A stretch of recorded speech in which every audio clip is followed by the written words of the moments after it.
The North Asia region includes the markets of China, Japan, Taiwan, and Korea. It is over 1.5 billion consumers, many of them in the middle class, a growing middle class. And it's a place where if you measure per capita soy consumption, it's the highest in the world. U.S. soy, as we know, is primarily used, after it's crushed, is used in the animal feed industries, so feeding pigs, chickens, and fish. But also 20% of the soybeans that are imported are used as soybean oil. It's a very large soybean oil consuming marketplace. And so you basically are feeding the pigs, chickens, and fish. The consumers buy that. They go home and they use soybean oil to cook it. And frequently they're using soy foods like soy sauce and soy paste and tofu to add right to that meat. And so they're consuming soy breakfast, lunch, and dinner. The specific attributes that for sure the Chinese or the North Asian animal feed producers are looking at is a reliable, consistent supply. And the U.S. provides that every year. They also look at the quality of the soybean meal that they can pull out of the crushing sector. And that soybean meal is, again, very consistent in its amino acids, it's consistent in its digestibility, it's consistent in the protein levels. And so we work really hard to make sure that and remind the animal feed industry why it is that they value U.S. soy and why it's a reliable ingredient for feeding their animals. The U.S. soy advantage is very important to our customers because, again, the advantage includes that consistent, reliable supply, but it also includes the component value that's in the soybean meal. And that component value includes crude protein levels, which again are very consistent, and also the factors that the animals grow on, the amino acids and the digestibility, and they recognize the soy advantage. And I talk with animal producers in the region all the time, and they consistently say that they prefer U.S. soybean meal. Unfortunately, they can't get it year-round because there's times when South American soybean meal is just more competitive, and that's what's being imported. But they say if they had the option and it's available, they would always prefer to get U.S. soybean meal. Sustainability is a new concept in the region, and we're introducing that to the industry. And I'll be honest with you, I thought that the industry would understand it more quickly than they have. We've been working at it for about 3 years.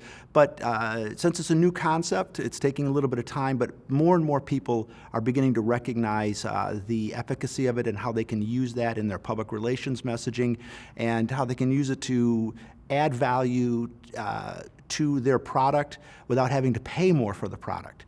And we have companies in China in the processed soybean meal industry, the full-fat soybean meal industry, they're actually very much interested in putting the sustainability logo on their feed bags. And so we're seeing that the industry's starting to warm up to it, and it'll become an important factor as we move forward. Well, the USSEC helps customers in many ways, and the one thing to remember is that the U.S. soybean industry has been active in North Asia for 60+ years. Our first office was opened and established in Japan in the 1950s. And over the course of those years, we've played a critical role in providing management expertise and transfer of technology to the feed and food industries. And we've had a long-term relationship with the trade in all of North Asia. So that's the crushing industry, the importers, the animal feed producers, the integrators, and down to the value-enhanced soy processors. The way in which we transfer technology is and up-to-date market information is by having a close relationship with the trade and understanding what is it they need, but also having a relationship with them where they come to us and say, this is what we need today, or this is what we think we're going to need in the upcoming year. And only through a long-term relationship can you play that beneficial role of providing information that they need, addressing the technology gaps that they have, and that's the way in which we service the market. Relationships are an intangible aspect of everything that we do, but it's critical. Developing that personal relationship between the supplier, the U.S. soybean farmer, with the importer and the end user is something that the U.S. soybean industry does at a much larger scale than our competitors do.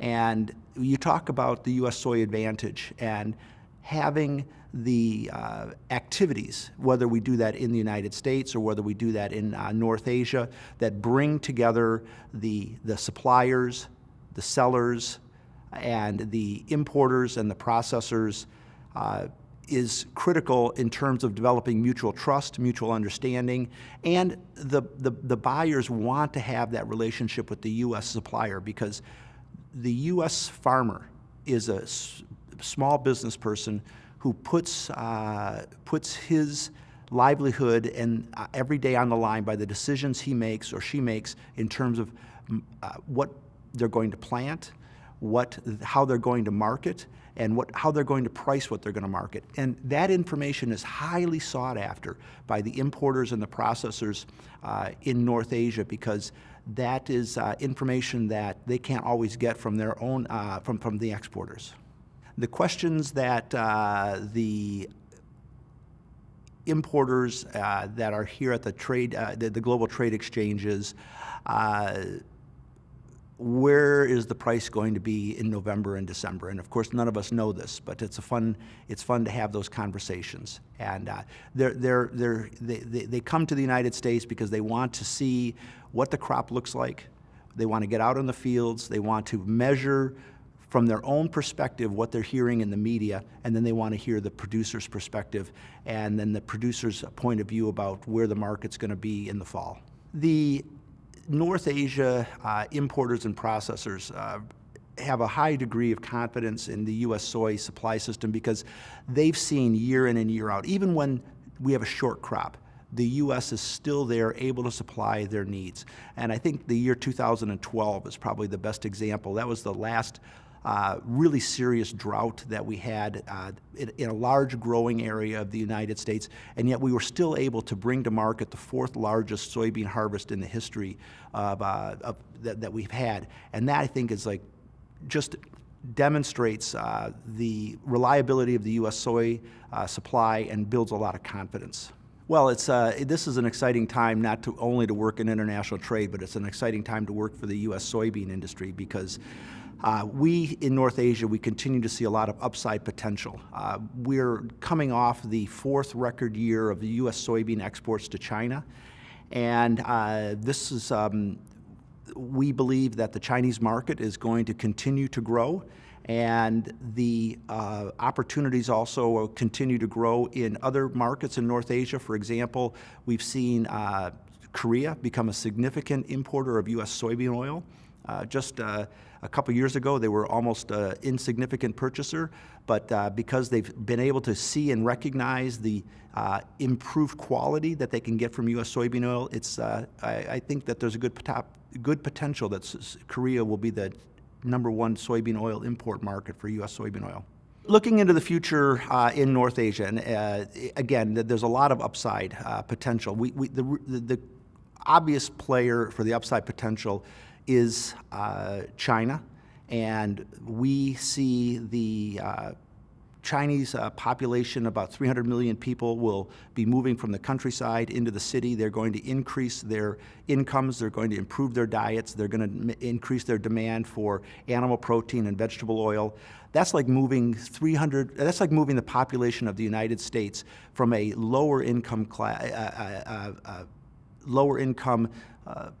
livelihood into an upper middle class livelihood. And imagine if 300 million people in the United States were to increase their animal protein and vegetable oil consumption by 30%. That's the upside potential, and we're going to see that in the next 10 years. There are other potential areas for or opportunities we see. Korea is a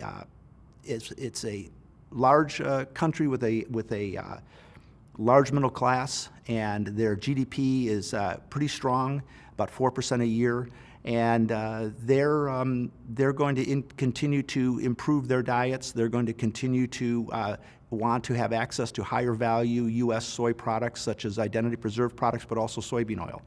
And so we're very optimistic on the growth in the region. The U.S. Soybean Export Council and the U.S. soybean farmers that support the council provide immeasurable benefits to the region. And I think the example I would really like to talk about is what we've done in the China aquaculture sector. It was a situation in which the sector was experiencing a bottleneck in growth, and we were wondering how it was that we were going to be able to continue to expand the utilization of soybean meal in the marketplace. And we then collaborated with Auburn University and began introducing a new technology that's called intensive pond aquaculture or raceway aquaculture. And this has the potential to break the bottleneck, and in terms of expanding the yields that farmers will receive, but also lowering their costs, and not only lowering their costs, but doing it in a highly sustainable way in which water will not have to be flushed out of the ponds. They can continue to reuse the water. They can harvest the effluent from the fish and use it as organic fertilizer.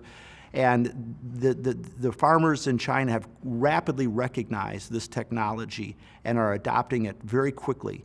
And this is the way in which, just one small example about how the U.S. soybean farmers and their support for USSEC not only are solving problems for the industry in North Asia, but they're also doing it in a way in which it's going to increase the utilization of U.S. soy.